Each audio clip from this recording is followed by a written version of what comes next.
Welcome listeners. आज का topic है unit 13 of course MPA 012 administrative theory. तो चलिए मोटिवेशन के इस बड़े ही इंटरेस्टिंग कॉन्सेप्ट को समझते हैं। ये एक ऐसा सवाल है जो शायद हम सबके दिमाग में कभी ना कभी जरूर आता है। आखिर लोग काम करते क्यों हैं?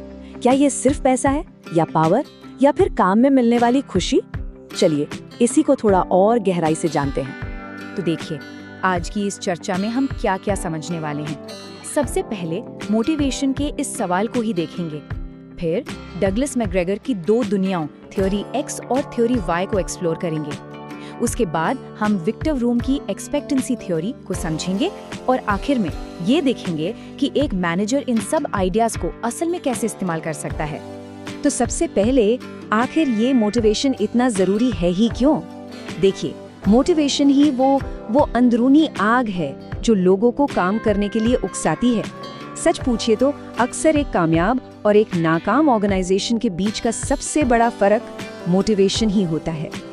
अब इस सवाल की गहराई में जाने के लिए चलिए मिलते हैं डगलस मैकग्रेगर से। उन्होंने एक बहुत ही कमाल की बात कही। उन्होंने कहा कि मैनेजर्स की सोचने का तरीका ही सब कुछ तय करता है और उन्होंने इस सोच को दो बिल्कुल अलग अलग दुनियाओं में बांट दिया। मैकग्रेगर का मानना था कि एक कंपनी का पूरा कल्चर इस बात पर निर्भर करता है कि वहाँ का मैनेजर अपने लोगों के बारे में क्या सोचता है। क्या वो उन्हें आलसी और कामचोर मानता है या क्रिएटिव और जिम्मेदार? इन्हीं दो अलग नजरियों को उन्होंने नाम दिया थ्योरी X, जो थोड़ी निराशावादी है, और थ्योरी Y, जो काफी आशावादी है। अच्छा, तो पहले बात करते हैं इस निराशावादी यानी पेसिमिस्टिक व्यू की, जिसे थ्योरी X कहते हैं। ये मैनेजमेंट का वो पुराना कमांड एंड कंट्रोल वाला स्टाइल है जहां बॉस ही सब कुछ होता है। तो थ्योरी X वाले मैनेजर क्या सोचते हैं? उनके हिसाब से लोग तो भाई आलसी होते हैं, काम से बचना चाहते हैं, उन्हें जिम्मेदारी लेना बिल्कुल पसंद नहीं, वो बदलाव से डरते हैं और उन्हें कंपनी के गोल्स की कोई परवाह नहीं होती। और इसी सोच को कैरेट एंड स्टिक थ्योरी भी कहा जाता है।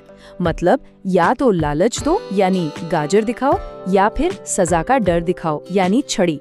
इसका मतलब साफ है कि मैनेजमेंट रिवॉर्ड्स और पनिशमेंट्स पर डिपेंड करता है, क्योंकि उन्हें लगता है कि लोगों को कंट्रोल में रखने की जरूरत है। ओके, तो ये तो थी एक साइड। अब चलिए सिक्के का दूसरा पहलू देखते हैं, थ्योरी Y। ये एक बिल्कुल अलग, एक पॉजिटिव और मॉडर्न अप्रोच है जो कॉपरेशन यानी सहयोग पर जोर देती है।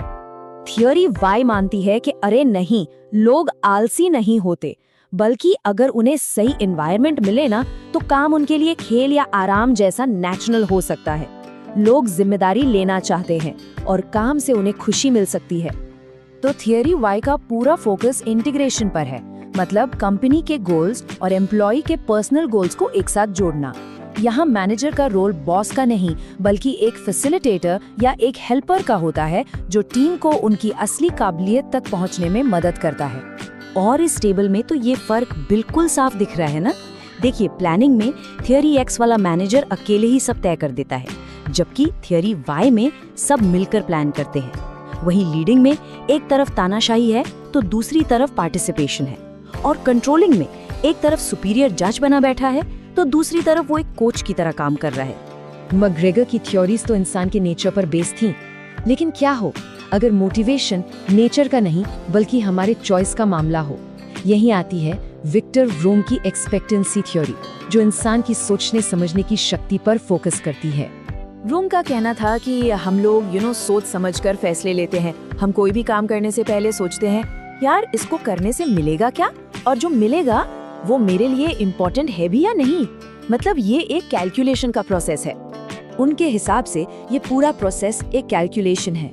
लोग एफर्ट लगाने से पहले हमेशा सोचते हैं कि इससे उन्हें क्या फायदा होगा, और इस कैलकुलेशन को समझाने के लिए उन्होंने एक फॉर्मूला भी दिया।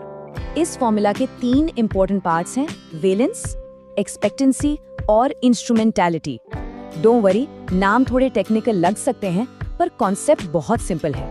चलिए एक एक करके इन तीनों को आसानी से समझते हैं। इसका पहला हिस्सा है वेलेंस। इसका सीधा सा मतलब है रिवॉर्ड की वैल्यू। जो इनाम मिलने वाला है वो आपके लिए कितना जरूरी है। क्या आप उस प्रमोशन को सच में चाहते हैं? अगर कंपनी बोनस दे रही है लेकिन आपको छुट्टी चाहिए, तो उस बोनस का वेलेंस आपके लिए कम होगा। दूसरा हिस्सा है एक्सपेक्टेंसी। ये आपका खुद पर विश्वास है। क्या आपको लगता है कि आप जितनी मेहनत करेंगे उतना अच्छा परफॉर्म कर पाएंगे? अगर आपको लगे कि मैं कितनी भी कोशिश कर लूं, ये काम तो मुझसे होगा ही नहीं, तो आपकी एक्सपेक्टेंसी कम हो जाएगी और मोटिवेशन भी। और तीसरा और आखिरी पार्ट है इंस्ट्रूमेंटालिटी। ये विश्वास है कि अगर आपने अच्छा परफॉर्म किया तो कंपनी अपना वादा पूरा करेगी और आपको रिवॉर्ड देगी। अगर आपको डाउट है कि एग्जाम पास करने के बाद भी जॉब मिलेगी या नहीं, तो मोटिवेशन वहीं पर टूट जाता है।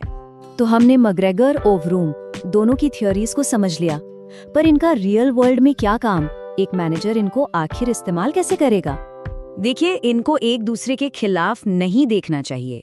मैकग्रेगर आपको दो तरह के माइंडसेट देते हैं लोगों को समझने के लिए, वहीं व्रूम आपको एक प्रोसेस देते हैं ये समझने के लिए कि कोई पर्टिकुलर इंसान उस वक्त क्या सोच रहा है। दोनों ही एक मैनेजर के टूल किट का जरूरी हिस्सा हैं। असल में कोई एक थ्योरी बेस्ट नहीं है। एक स्मार्ट मैनेजर समझता है कि मोटिवेशन एक कॉम्प्लेक्स चीज है। वो थ्योरी वाई वाला पॉजिटिव माहौल बनाता है और साथ ही व्रूम की थ्योरी का इस्तेमाल करके ये पक्का करता है कि टीम के हर मेंबर को अपनी मेहनत और उसके फल के बीच का कनेक्शन बिल्कुल साफ दिखे। तो ये चर्चा हमें एक जरूरी सवाल के साथ छोड़ जाती है। अगर आप एक लीडर की जगह हो तो आपका नजरिया क्या होगा? आप अपनी टीम में जोश कैसे भरेंगे? देखने के लिए धन्यवाद। अगला यूनिट अगले वीडियो में डिस्कस करेंगे। अगर आप क्विज अटेंड करना चाहते हैं तो डिस्क्रिप्शन देखिए। Please do like, subscribe and share.